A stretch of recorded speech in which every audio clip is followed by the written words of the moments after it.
Catalyst.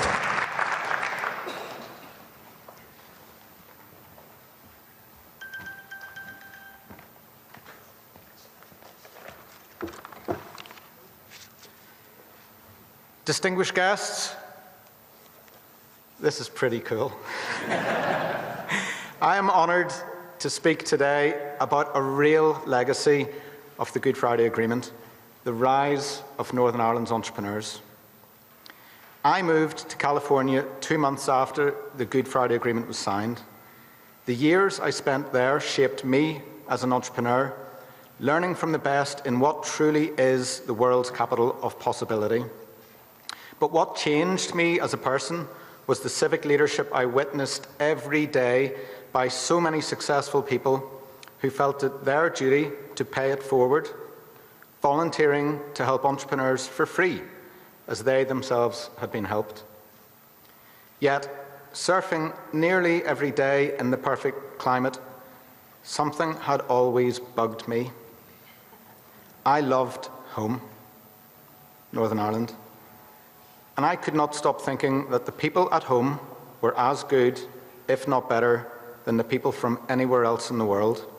So it was my duty to try to do something to help.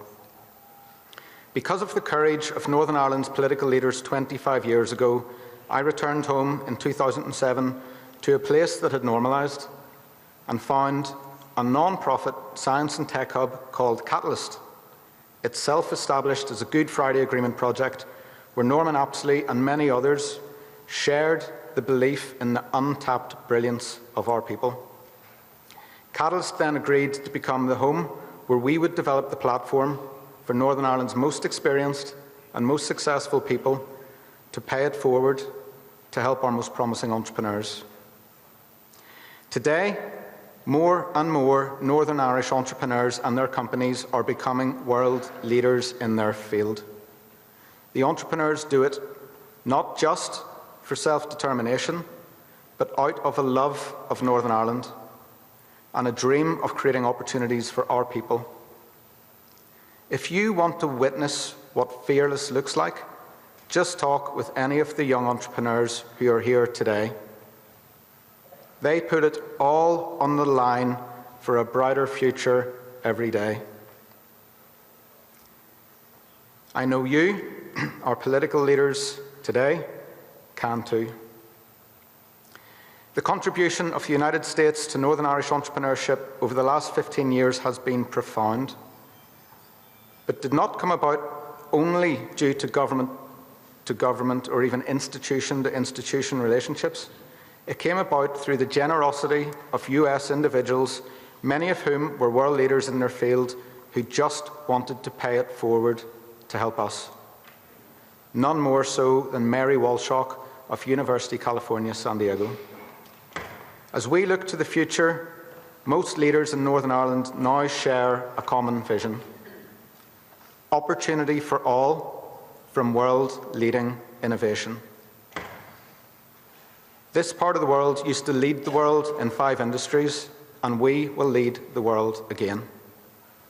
Only this time we renew our pledge to pay it forward so that the opportunities created will be accessible to everyone, especially those furthest from opportunity.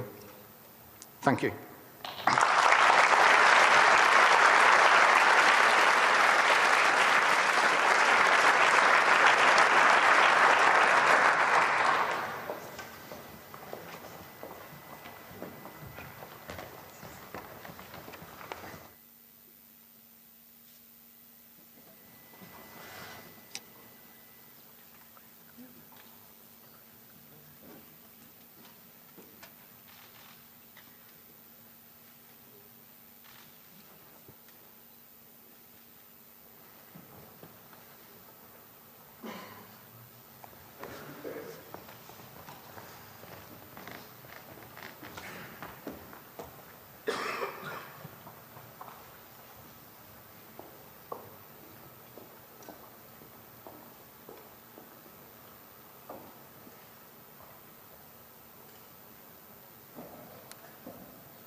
Ladies and gentlemen, Gabriella Feenan, entrepreneur and alumni of Ulster University.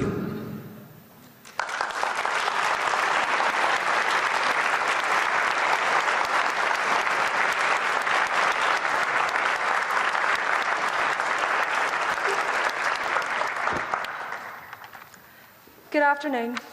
My name is Gabrielle Feenan and I'm a recent graduate of Ulster University and I'm from Banbridge, County Down.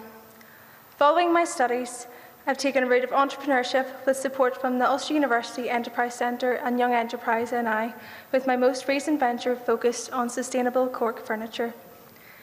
As we come together today to mark the 25th anniversary of the Good Friday Agreement, I'd like to reflect upon its success in providing everyone here with a sense of ownership, opportunity and a new beginning. Opportunity is perhaps the most fundamental success of the Good Friday Agreement. My generation has been able to experience a country that boasts a wealth of new opportunities and has produced a generation with unswerving ambition. I am proud to come from a generation of like-minded individuals who have been bred on the what-ifs and why-nots of the world, where simply no feat is too great to be conquered. A youth which continues to strive for better, one which represents Northern Ireland on a global stage, and one which exhibits some of the world's greatest talents. Whilst it is important to recognise the successes we have seen these last 25 years, it is of equal importance to look ahead to the 25 years to come. The state-of-the-art campus that we are gathered in today is a reflection of the confidence placed in our youth, not to mention the organisations that are the foundations upon which this new generation can realise their full potential. My aspiration for the next 25 years is for us to continue to pursue that hope that was devised, but also to approach it with confidence and belief in our proven qualities and capabilities as a generation. It is now my great honour to introduce the President of the United States of America, Joe Biden.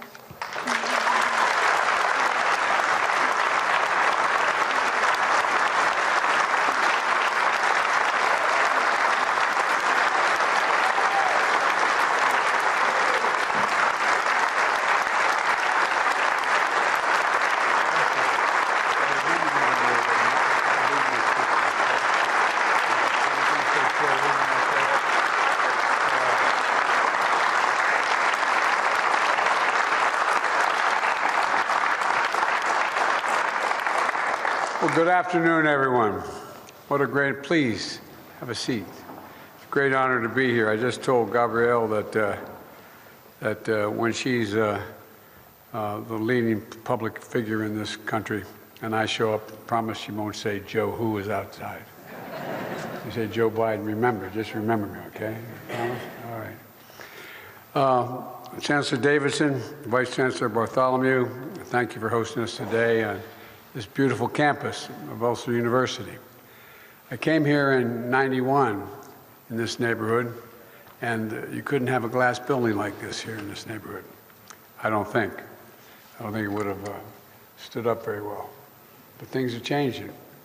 Lord Mayor Black and Secretary of State of Northern Ireland, Heaton Harris, thank you for the welcome to Belfast. And Mr. Speaker, and leaders of Northern Ireland's leading 5 political parties, I was honored to welcome you to the White House a few weeks ago, and it's wonderful to see all of you again today.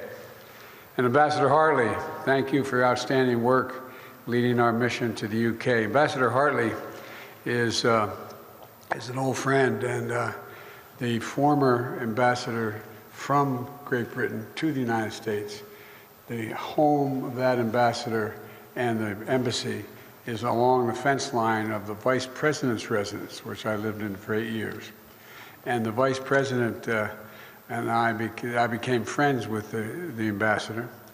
And his last trip back home before he came back to Washington to serve out the final few months of his term, he told me he was going to bring something back for me. And so I didn't know what he had in mind.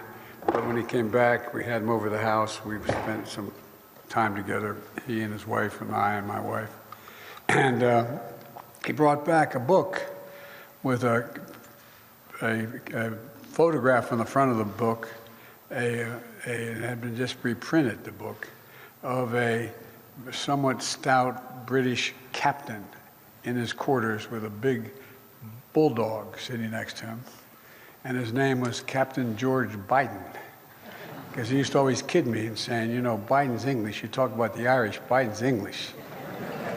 And he told me that he went back and he had the Lord Admiralty, this is God's true story, check, and my great 1840, I think it was 1842, could have been 1828, I can't remember, it's one of those two dates, had written the rules of mutiny for the British Navy.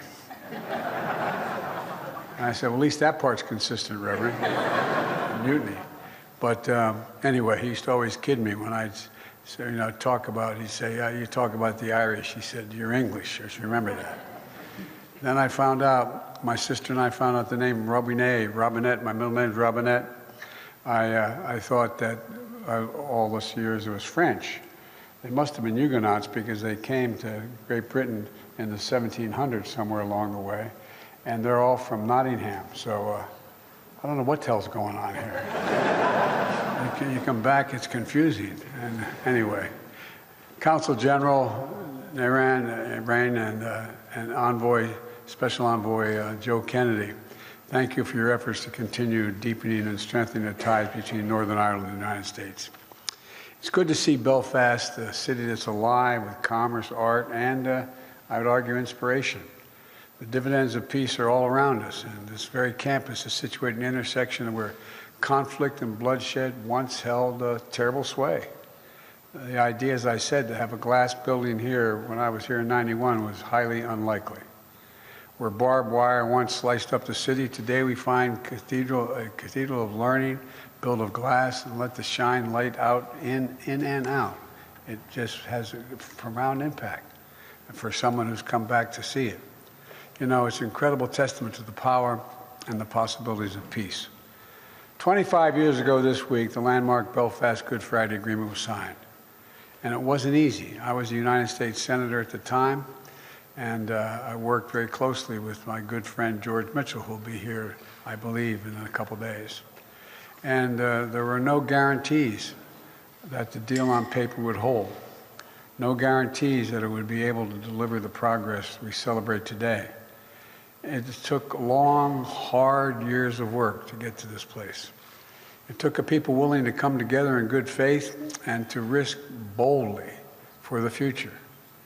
Leaders for peace like John Hume and David Trimble and David Irvine and Monica McWilliams and Mary Robinson, etc. They were all people that I got to meet back then. And it took people all across Northern Ireland who made the choice to work for a brighter and a shared future. At the time, it seemed so distant, some of it. It seemed so distant. First at the ballot box, and everyday sense, the acts of seeing each other through the lens of a common humanity, which again, when I first came here as a young senator, didn't seem like it was realistic. It took pioneering women across all communities and parties that said enough, enough, and demanded change, as well as a seat at the negotiating table, including through the Northern Ireland Women's Coalition. And it took a determined effort of my good friend, someone who embodies the country's commitment to all the people in this region, Senator George Mitchell. And, you know, his time serving as special envoy for Northern Ireland is one of the great examples in history of the right person for the right job at the right time, in my view. I think sometimes, especially when the distance of history, we forget how hard-earned, how astounding that peace was at the moment. It shifted the political gravity in our world. Literally, it shifted the political gravity. In 1998, it was the longest-running conflict in Europe since the end of World War II. Thousands of families had been affected by the Troubles. Losses are real. The pain was personal. I need not tell many people in this audience. Every person killed in the Troubles left an empty chair at that dining room table and a hole in the heart that was never filled for the ones they lost. Peace was not inevitable. We can't ever forget that. There was nothing inevitable about it. As George Mitchell often said, the negotiations had, quote, 700 days of failure and 1 day of success. 700 days of failure and 1 day of success. But they kept going because George and all the many others never stopped believing that success was possible. And I want all of you to know, especially the young people in the audience today, and don't jump, okay? Oh, I didn't see it all the way up there. As my father would say, please excuse my back, I apologize. But all kidding aside, the American people are with you. Every step of the way, it's real. Those of you who've been to America know that there is a large population that is invested in what happens here, that cares a great deal about what happens here. Supporting the people of Northern Ireland, protecting the peace, preserving the Belfast Good Friday Agreement is a priority for Democrats and Republicans alike in the United States, and that is unusual today because we've been very divided on our parties. This is something that brings Washington together. It brings America together. I spoke about this with Northern Ireland's political leaders as well as the Taoiseach on our St. Patrick's Day celebration at the White House. It's been the key focus for me throughout my career. I remember working as a senator to see how the United States could support and encourage, bit by bit, any moves toward peace. I got elected in 1972 as a 29-year-old kid to the United States Senate. And it was just the start of it. I mean, it seemed like it was a goal that was so far away. I remember coming here, as I said, in '91, seeing this city divided and barricaded. Then in '94, when the ceasefire was declared, it was like a sea change. The tide of violence began to recede, hope rolling in. In 1998, overwhelming joy. It's hard to communicate just how deeply invested in your success, the people across the United States are. And those of you who've been there know it. You know it. I'm not making this up. This is real. It's almost people can taste it. The family ties, the pride, and those Ulster Scots immigrants, those Ulster Scots immigrants who helped found and build my country. They run very deep, very deep. Men born in Ulster were among those who signed the Declaration of Independence in the United States, pledging their lives, their fortunes, and their sacred honor for freedom's cause. The man who printed the revolutionary document was John Dunlap. He hailed from County Tyrone. And countless others established new lives of opportunity across the Atlantic, planting farms, founding communities, starting businesses, never forgetting their connection to this island. As a matter of fact, as you walk into my office in the Oval Office in the United States Capitol, guess what? You know who founded and designed and built the White House? An Irishman. No, not a joke. Not a joke. Passing it down generation after generation. Your history is our history. But even more important, your future is America's future. Today's Belfast is the beating heart of Northern Ireland and is poised to drive unprecedented economic opportunity and investment from communities across the UK, across Ireland, and across the United States. The simple truth is that peace and economic opportunity go together. Peace and economic opportunity go together. In the 25 years since the Good Friday Agreement, Northern Ireland's gross domestic product has literally doubled. Doubled. And I predict to you, if things continue to move in the right direction, it will more than triple. There are scores of major American corporations wanting to come here, wanting to invest. Many have already made homes in Northern Ireland, employing over 30,000 people. And in just the past decade, American business has generated almost $2 billion in investment in the region. $2 billion. Today, Northern Ireland is a churn of creativity, art, poetry, theater. Some of our favorite television shows, the movies are filmed here, as you know. And I understand the star of the recent Oscar-winning film and someone of Belfast barista, James Martin, is here today. James, where are you?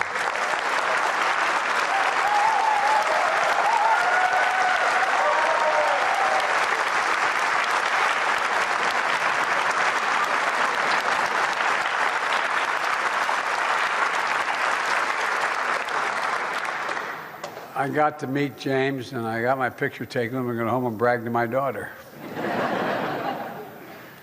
Cruise ships packed with tourists fill Belfast port.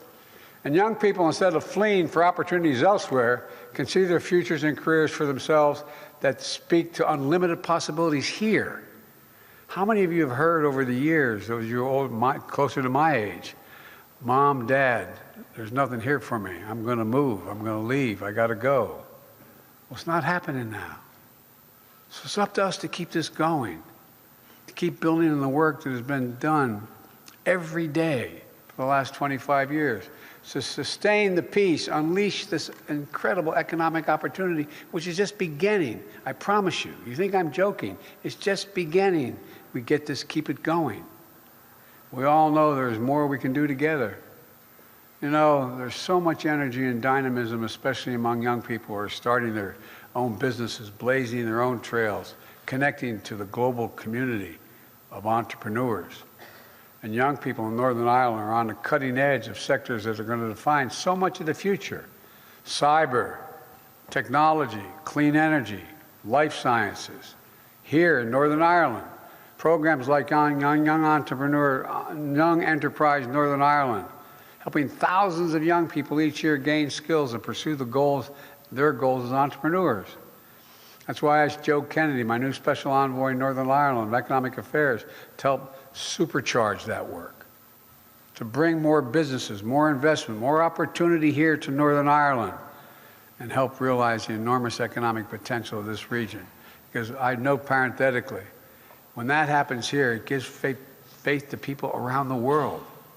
If it can be done here, it can be done in my community. Not a joke. The world is changing. It's changing drastically.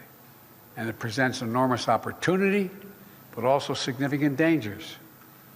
To that end, later this year, Joe's going to be leading a trade delegation of American companies to Northern Ireland. Now, I know the UK's departure from the European Union created complex challenges here in Northern Ireland.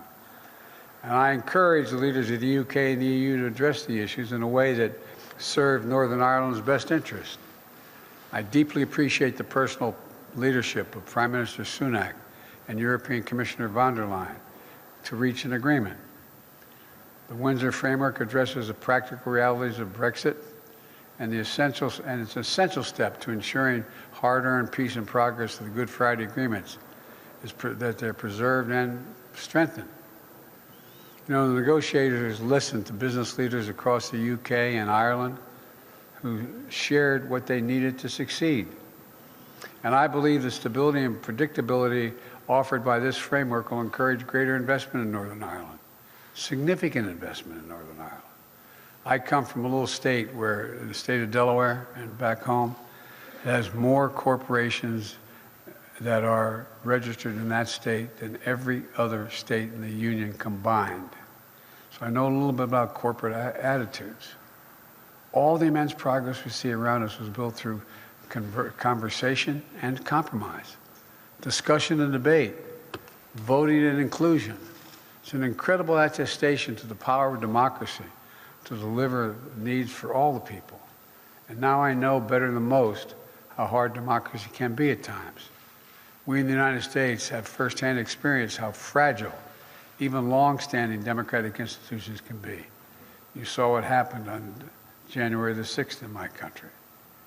We learn anew with every generation that democracy needs champions.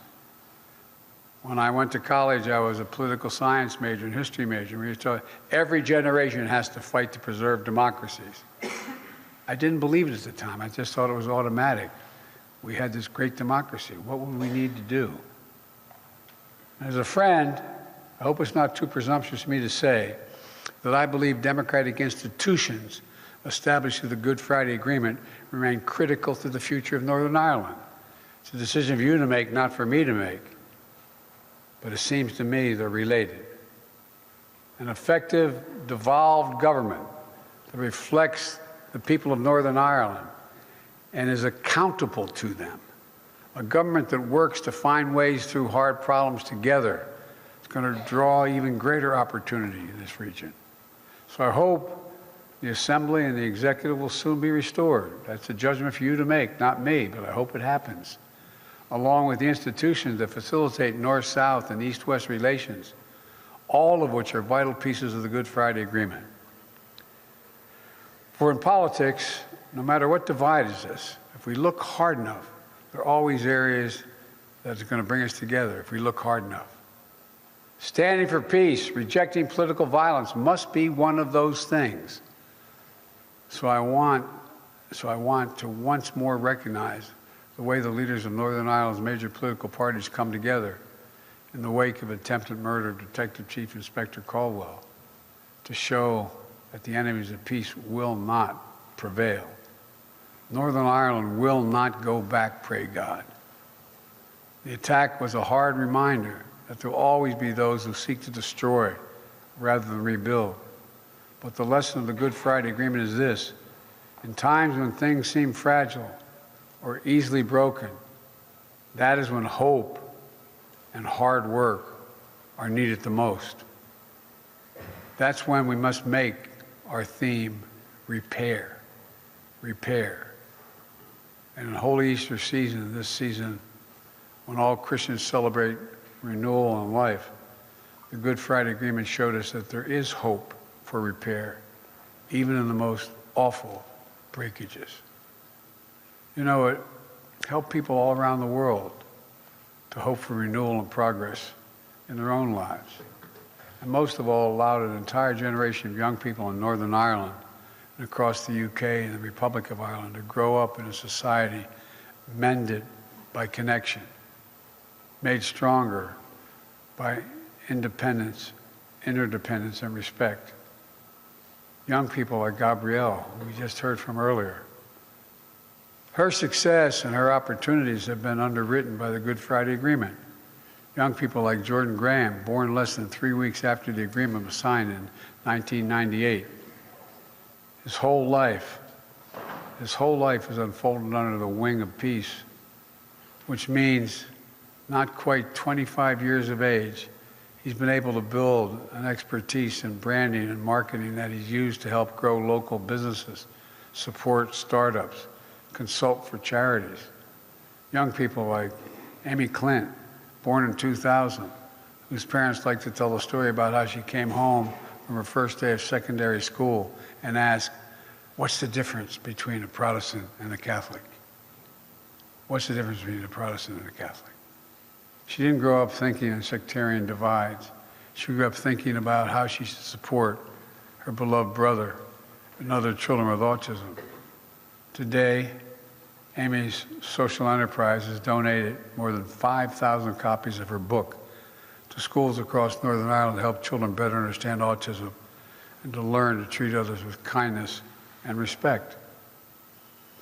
That's the real power of the Good Friday Agreement. Compassion. Compassion. It changed how this entire region sees itself.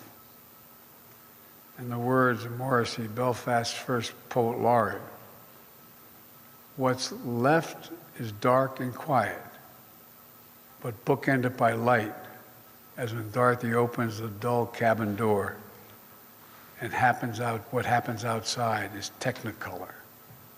What happens outside is technicolor." This place is transformed by peace, made technicolor by peace, made whole by peace. So today, I come to Belfast to pledge to all the people of Northern Ireland, the United States of America will continue to be your partner in building the future the young people of our world deserve. It matters to us, to Americans, and to me personally. It genuinely matters if you've traveled my country. So let's celebrate 25 extraordinary years by recommitting to renewal, repair, by making this exceptional peace the birthright of every child in Northern Ireland for all the days to come. That's what we should be doing. God willing, you'll be able to do it. Thank you all for listening, and may God bring you the peace we need. Thank you.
here, that is the Northern Ireland rate of this trip essentially over. Some people see it having a much visible an hour or so with the public engagement, but others, of course, make the point you can't measure the significance of this.